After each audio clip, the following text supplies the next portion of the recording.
SUVs are supposed to be dirty or something like that. This, 2 words, Kia Seltos. I have another 2 words, 3 stars. The only thing that made me hesitate every single time anyone asked me about a Kia Seltos. With this, Kia claims to have made it safer, reinforcements and all. What it actually scores in the updated stricter crash tests remain to be seen. But now that that's out of the way, I get to give you 2 words that describe the new Kia Seltos. Complete all-rounder. I'm sure the brief was very simple. The Seltos' design works, just don't ruin it. It's not like the changes here are subtle. There's no way you're mistaking this for the old one. But I'm sure you would want to look at a clean car instead. So here's a voiceover telling you what's changed. The front doesn't look as flat anymore, with a rounder and larger grille. The daytime running lamps on the grille are placed lower now, and they run straight into the redesigned full LED headlamps and down into the indicators that are now dynamic. Over to the rear, the boot lid flaunts curves and the connected tail lamps help accentuate the width of the car. That I like.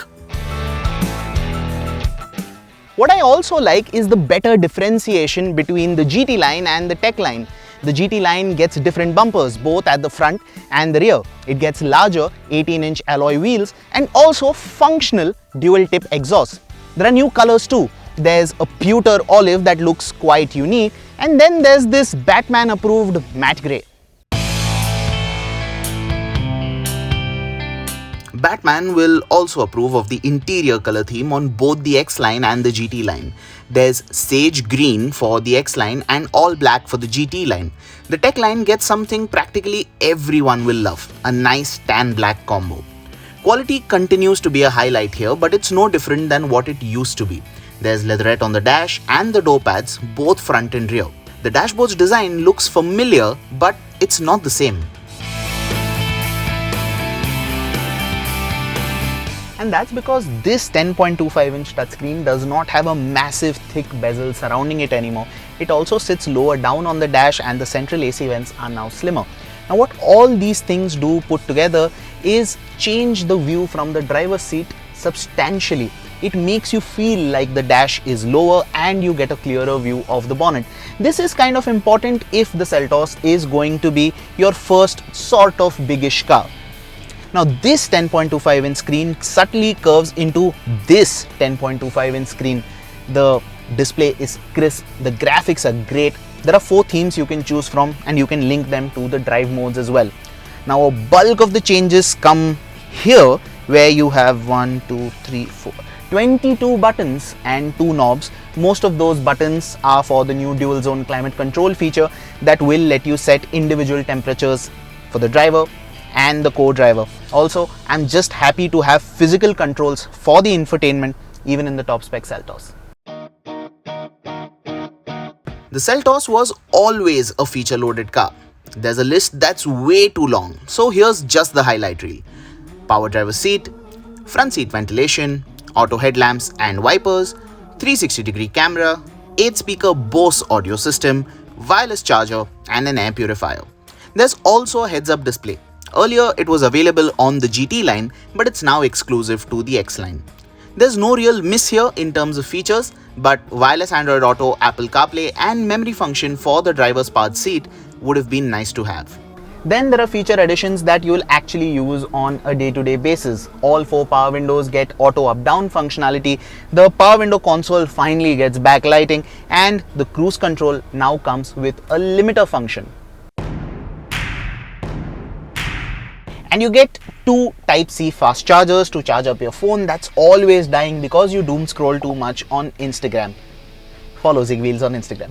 Anyway, other than that, nothing new to report. It still gets sun blinds, there is a central armrest with a couple of cup holders, rear AC vents, the usual. In terms of space, again, nothing new to report, and I think that's a good thing. It's not exactly palatial, space is not great, but you aren't exactly going to be complaining in the rear seat of the Kia Seltos. The driver's seat is set for a 6-footer. I'm not really complaining for knee room. Foot room is great as well. I do have a few complaints. The seat back is kind of flattish. It doesn't support you all that well as say a Kushaq or a Taigun would, and you'd want a little more under thigh support as well. But there is one aspect that simply elevates the interior experience here, and that is this massive panoramic sunroof. It lets in so much light into the cabin that it feels larger than it actually is. The boot space is unchanged at 433 litres. It's the largest in the segment on paper, but in terms of real-world usage, the VW Skoda twins will pack in more luggage. Rear seats get a 60-40 split, or you can fold them away altogether for more luggage space. Right then, 3 engine options with the Seltos, and oddly enough, all of them serve a purpose. We've driven the diesel and the turbo petrol engine on this drive, but I've got to tell you this. The 1.5 litre non-turbo petrol engine is a gem of a motor. It's smooth, it's refined, it's best suited to a very relaxed driving style. And if that is something you foresee yourself doing and you want to drive mostly inside the city, pick the 1.5 non-turbo. It is rather odd that the CVT option that it gets is available in just one variant though. Another weird thing, the diesel and the turbo petrol don't get the option of a manual at all. You get IMT.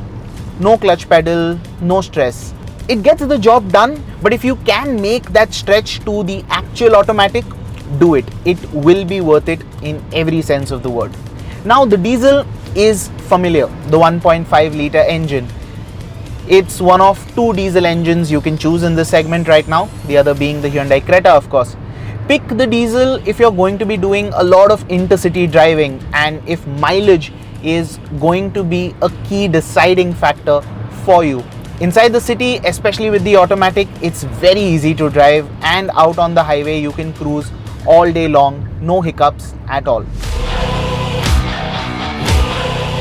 The turbo petrol, well, that's new.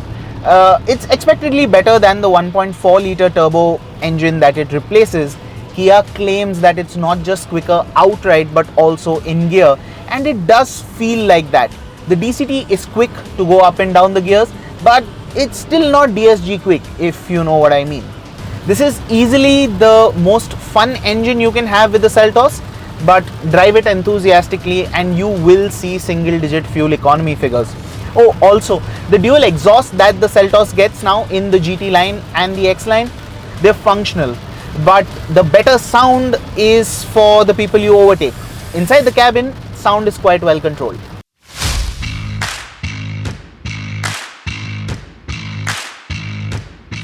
When the Seltos first came out, the ride was a little too stiff. It would toss occupants around. But somewhere along the way, in the 4 years that the Seltos was on sale, Kia tweaked the suspension a little to make it a little more comfortable. Now Kia claims to have worked on the suspension for the facelift yet again. It is supposedly stiffer at the front, slightly softer at the rear. What I can tell you is that this suspension setup just works. I think it's a good balance of having a comfortable ride quality and acceptable handling. Highway stability is great, no issues on that front. Broken roads are dealt with quite confidently, even though you will experience some side-to-side motion. What I like about it is that the suspension settles down immediately and it works calmly, quietly in the background. Now before we wrap this video up, let's talk about safety once again. There's a whole laundry list of features that's now standard on the Seltos, including 6 airbags, and that's a good thing. But the highlight, of course, is the inclusion of level 2 ADAS, which means you get adaptive cruise control, there's lane keep assist, there's auto emergency braking, and you also get rear cross traffic alert along with a very useful blind spot detection system. Now this should prevent a crash from happening in the first place. But should the unfortunate happen, I really hope Kia has a solid crash test rating to fall back on. The Seltos facelift isn't bringing about a monumental change. It is in fact proof that small incremental changes put together can make a sizable difference. With this, you can't really complain about quality, comfort, pace or choice of engines even. It was always a feature-loaded car, but with the facelift, it's making SUVs in a segment or two above pale in comparison. So summing up the new Kia Seltos then is very easy. 2 words, the benchmark. Now provided Kia gets a good crash test safety rating in, I'll add 2 more words to that verdict. Without hesitation, buy it.